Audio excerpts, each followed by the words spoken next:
ಹೋಟೆಲ್ಗಳಿಗೆ ತಟ್ಟಿದ ಯುದ್ಧದ ಬಿಸಿ. ವಾಣಿಜ್ಯ ಸಿಲಿಂಡರ್ಗಿಲ್ಲದೆ ಮಾಲೀಕರು ಕಂಗಾಲಾಗಿ ಹೋಗಿದ್ದಾರೆ. ಎಲ್ಲಿಯ ಇಸ್ರೇಲ್, ಎಲ್ಲಿಯ ಇರಾನ್, ಎಲ್ಲಿಯ ಅಮೆರಿಕ, ನೋಡಿ ಎಲ್ಲಿ ಸಮಸ್ಯೆ, ಹುಬ್ಬಳ್ಳಿಯಲ್ಲಿ ಸಮಸ್ಯೆ. ಹೋಟೆಲ್ಗಳಿಗೆ ಯುದ್ಧದ ಬಿಸಿ ತಟ್ತಾ ಇದೆ. ವಾಣಿಜ್ಯ ಸಿಲಿಂಡರ್ ಇಲ್ಲದೇನೆ ಮಾಲೀಕರು ಕಂಗಾಲಾಗಿ ಹೋಗಿದ್ದಾರೆ. ಕಾರಣ ನಿಮ್ಗೆ ಆಲ್ರೆಡಿ ಗೊತ್ತಿದೆ.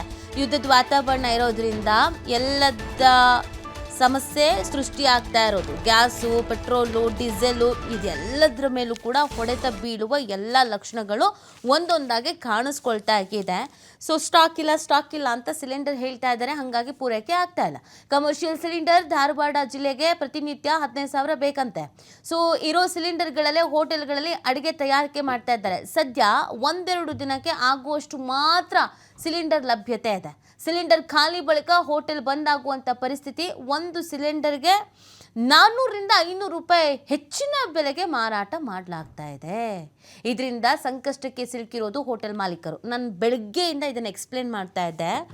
ಯಾವಾಗ ನಿಮಗೆ ಎಮರ್ಜೆನ್ಸಿ ಅನ್ನೋದು ಶುರುವಾಗುತ್ತೋ ನೋಡಿ, ಆವಾಗ ಈ ಬೆಲೆನೂ ಜಾಸ್ತಿ ಆಗೋದು.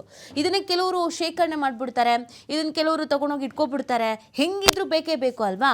ನೋಡಿ, 1 ಇದೆ, 2 ಇದೆ, ಅಲ್ಲಿದೆ, ಇಲ್ಲಿದೆ. ಆದರೆ ನಾರ್ಮಲ್ ರೇಟ್ ಅಲ್ಲ. ನಾರ್ಮಲ್ ರೇಟಿಗಿಂತ 400 ರೂಪಾಯಿ 500 ರೂಪಾಯಿ ಜಾಸ್ತಿ. ಅನಿವಾರ್ಯ ಪರಿಸ್ಥಿತಿ ತಗೊಂಡೇಬೇಕು. ಇದನ್ನು ಇದೇ ಕಾರಣಕ್ಕೆ ಕೃತಕ ಅಭಾವ ಸೃಷ್ಟಿಯಾಗಿದೆಯಾ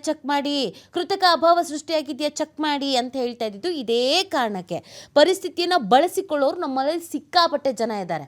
ಉದ್ಧಾರ ಆಗಲಿ, ಸಮಸ್ಯೆ ಆಗುತ್ತೆ, ಅಯ್ಯೋ ಜನಕ್ಕೆ ಸಮಸ್ಯೆ ಆಗುತ್ತೆ, ಅಯ್ಯೋ ಪಾಪ ಅವ್ರ ಹೊಟ್ಟೆ ಮೇಲೆ ಹೊಡಿತೀವಿ, ನಾವು ಉದ್ಧಾರ ಆಗಬೇಕು ಅಷ್ಟನ್ನೇ ಯೋಚನೆ ಮಾಡೋರೇ ಜಾಸ್ತಿ. ಇದಕ್ಕೆ ಸಂಬಂಧಪಟ್ಟಂತೆ ಹೋಟೆಲ್ ಮಾಲೀಕರು ಏನು ಹೇಳ್ತಾರೆ, ಏನು ಸಮಸ್ಯೆ ಇದೆ, ಸದ್ಯದ ಪರಿಸ್ಥಿತಿ ಏನು, ನಮ್ಮ ಪ್ರತಿನಿಧಿ ಯಲ್ಲಪ್ಪ ಮಾತನಾಡಿಸಿದ್ದಾರೆ. ಕೇಳೋಣ ಬನ್ನಿ. ಇರಾನ್, ಇಸ್ರೇಲ್ ಮತ್ತು ಅಮೆರಿಕದ ಯುದ್ಧದ ಎಫೆಕ್ಟ್ ಇವತ್ತು ವಾಣಿಜ್ಯ ನಗರಿ ಹುಬ್ಬಳ್ಳಿಗೂ ಸಹ ತಟ್ಟಿದೆ. ಈಗಾಗಲೇ ಅಂದರೆ ಪ್ರತಿದಿನವೂ ನಾವು ಹೇಳ್ತಾರೆ ಗ್ಯಾಸ್ ಬಳಕೆ ನೋಡಿದಾಗ ಇಲ್ಲಂದರೆ ವಾಣಿಜ್ಯ ಬಳಕೆ ಮತ್ತು ಗೃಹ ಬಳಕೆ ನೋಡಿದಾಗ ಇಲ್ಲಂದರೆ ವಾಣಿಜ್ಯ ಬಳಕೆ ನೋಡಿದಾಗ ಪ್ರತಿದಿನವೂ ಇಲ್ಲಂದರೆ ಧಾರವಾಡ ಜಿಲ್ಲೆಯಲ್ಲಿ 11,000 ಸಿಲಿಂಡರ್ಗಳು ಬೇಕು. ಗೃಹ ಬಳಕೆ ನೋಡಿದಾಗ ಇಲ್ಲಂದರೆ ಪ್ರತಿನಿತ್ಯ ಇಲ್ಲಂದರೆ 4,000 ಸಿಲಿಂಡರ್ಗಳು ಬೇಕು.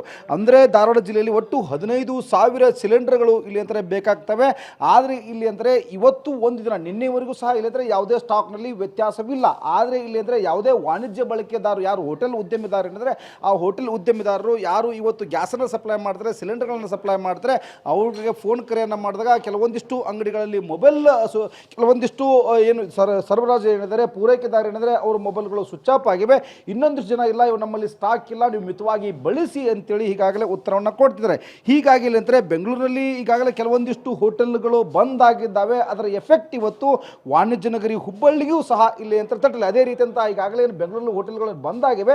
ಅದೇ ರೀತಿಯಾಗಿ ಹುಬ್ಬಳ್ಳಿಯಲ್ಲಿಯೂ ಸಹ ಇಲ್ಲಿ ಅಂತಾರೆ ಈ ಒಂದು ಹೋಟೆಲ್ಗಳು ಬಂದಾಗ್ತವೆ. ಯಾಕಂದರೆ ಈಗಾಗಲೇ ಧಾರವಾಡ ಜಿಲ್ಲೆಯಲ್ಲಿ ನೋಡಿದಾಗ ಒಟ್ಟು ಸರಾಸರಿ ನೋಡಿದಾಗ 15,000 ಸಿಲಿಂಡರ್ ಬೇಕು. ಅದು ನಿನ್ನೆವರೆಗೂ ಯಾವುದೇ ರೀತಿಯಂಥ ಸ್ಟಾಕ್ನಲ್ಲಿ ಅಭ್ಯಂತರವಿರಲ್ಲ, ವ್ಯತ್ಯಾಸಗಳಿರಲ್ಲ. ಆದರೆ ಈಗಾಗಲೇ ನೋಡಿದಾಗ ಇಲ್ಲಿ ಅಂತಾರೆ ಇದರ ಅಭಾವ ಸೃಷ್ಟಿ ಆಗ್ತಾ ಇದೆ. ಸಾಕಷ್ಟು ಇಲ್ಲಂದರೆ ವ್ಯತ್ಯಾಸಗಳಾಗ್ತವೆ. ಯಾಕಂದರೆ ಒಂದು ಹೋಟೆಲ್ ಇವತ್ತು ಸಣ್ಣ ಪುಟ್ಟ ಹೋಟೆಲ್ಗಳಿಗೂ ಸಹ ಇಲ್ಲಂದರೆ ಸರಾಸರಿ ನೋಡಿದಾಗ ಇಲ್ಲಂದರೆ 1-2 ಸಿಲಿಂಡರ್ ಬೇಕು. ನೀವು ಕೇವಲ ಅಂದರೆ 2 ಸಿಲಿಂಡರ್ ಕೇಳಿದರೆ 1 ಸಿಲಿಂಡರ್ ಕೊಡುವಂಥ ಕೆಲಸವನ್ನು ಮಾಡ್ತಾರೆ. 4 ಸಿಲಿಂಡರ್ ಕೇಳಿದರೆ 2 ಸಿಲಿಂಡರ್ಗಳನ್ನು ಕೊಡುವಂಥ ಕೆಲಸವನ್ನು ಈಗಾಗಲೇ ಮಾಡ್ತಾರೆ. ಈ ಸಂದರ್ಭಕ್ಕೆ ನನ್ನ ಜೊತೆ ಮಾತಾಡಲಿಕ್ಕೆ ಇಲ್ಲಿ ಹೋಟೆಲ್ನ ವ್ಯಾಪಾರಸ್ಥರಿದ್ದಾರೆ. ಅದರಲ್ಲಿ ಬಸವೇಶ್ವರ ಖಾನಾವಳಿ ಇದೆ, ಅವರ ಮಾಲೀಕರಿದ್ದಾರೆ. ನಾನು ಅವ್ರನ್ನ ಮಾತಾಡ್ತೀನಿ. ಸರ್, ಸಿಲಿಂಡರ್ ಯಾವ ರೀತಿ ಅಭಾವ ಇದೆ ತಮ್ಮಲ್ಲಿ? ಈಗ ನೋಡಿ ಸರ್, ಇರಾನ್ ಇರಾಕ್ ಯುದ್ಧದಲ್ಲಿ ನಮ್ಮ ಹುಬ್ಬಳ್ಳಿಗೆ ಇವತ್ತು ಬಿಸಿ ತಟ್ಟಿದೆ. ನಿನ್ನೆ ಮೊನ್ನೆ ಸಿಲಿಂಡರ್ ಕೇಳಿದರೆ ಬರ್ತಾ ಇದ್ದೆ. ಇವತ್ತು ಫೋನ್ ಮಾಡಿದರೆ ನಮ್ಮ ಏಜೆನ್ಸಿಗಳಿಗೆ ಕೆಲವೊಂದಿಷ್ಟು ಜನ ಸ್ವಿಚ್ ಆಫ್ ಆಗಿದ್ದಾರೆ. ಕೆಲವೊಂದಿಷ್ಟು ಜನ ಸರ್ ಗ್ಯಾಸ್ ಇಲ್ಲ, ಇನ್ನೊಂದು ವಾರ ತಡ್ಕೋರಿ, ಮತ್ತು ನೀವು ಮಿತವಾಗಿ ಸಿಲಿಂಡರ್ ಬೆಳೆಸ್ರಿ, ಸ್ವಲ್ಪ ಇದಾಗತ್ತೆ. ಮತ್ತು ಒಬ್ಬೊಬ್ರು ಏನು ಮಾಡಿದ್ರೆ ಸ್ಟಾಕ್ ಇದ್ದವರು ಹೆಚ್ಚಿನ ದರಕ್ಕೆ ಮಾರ್ತಾ ಅಂತ ಹೋಗ್ತಾ ಇದ್ದಾರೆ. ಈಗ ಸ್ಟಾಕ್ ಇಟ್ಕೊತಾ ಇದ್ದಾರೆ, ಇದು ಸಿಗ್ತಾ ಇಲ್ಲ ಅಂತೇಳಿ. ಇದನ್ನು ಸರ್ಕಾರ ಆದಷ್ಟು ಬೇಗ ಇತ್ಯರ್ಥಗೊಳಿಸಿ ಹೋಟೆಲ್ ಮಾಲೀಕರನ್ನು ಬದುಕಿಸ್ಬೇಕು. ಮತ್ತು ಇನ್ನು ಹೀಗೆ ಈಗ ಹೋಗಿಬಿಟ್ರೆ ಇವತ್ತು ಸಾಯಂಕಾಲ ನಾಳಿಂದ ಆಲ್ಮೋಸ್ಟ್ ಆಲ್ ಎಲ್ಲ ಹೋಟೆಲು ಬಂದ್ ಆಗ್ತಾ ಬರ್ತೇವೆ. ಮೇನ್ ನಮ್ಗೆ ಅಡುಗೆ ಮಾಡಲಿಕ್ಕೆ ಇರೋದು ಗ್ಯಾಸ್ ಸಿಲಿಂಡರ್, ಅದು ಕಮರ್ಷಿಯಲ್ಲೇ ಬೇಕು ರೂಲ್ಸ್ ಪ್ರಕಾರ. ಹೀಗಾಗಿ ಇದು ಸಿಗ್ತಾ ಇಲ್ಲ.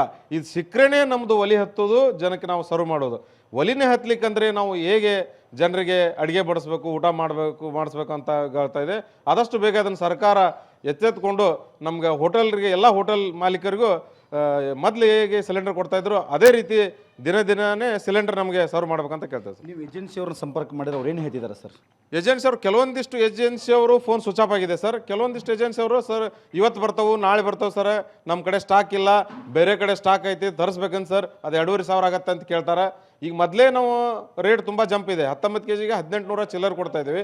ಮತ್ತು ಇನ್ನೂ ರೇಟ್ ಜಾಸ್ತಿ ಕೊಟ್ಟರೆ ನಾವು ಇಲ್ಲಿ ಗ್ರಾಹಕರಿಗೆ ದರ ಹೆಚ್ಚಳ ಮಾಡ್ಲಿಕ್ಕೆ ಆಗಲ್ಲ, ಇದು ಗೊತ್ತಾಗಲ್ಲ. ಆದಷ್ಟು ಬೇಗ ಸರ್ಕಾರ ಇದನ್ನು ಇತ್ಯರ್ಥಗೊಳಿಸಿ ನಮ್ಗೆ ಸಿಲಿಂಡರ್ ಒದಗಿಸ್ಬೇಕಂತ ಕೇಳ್ತೇವೆ. Okay, thank you sir.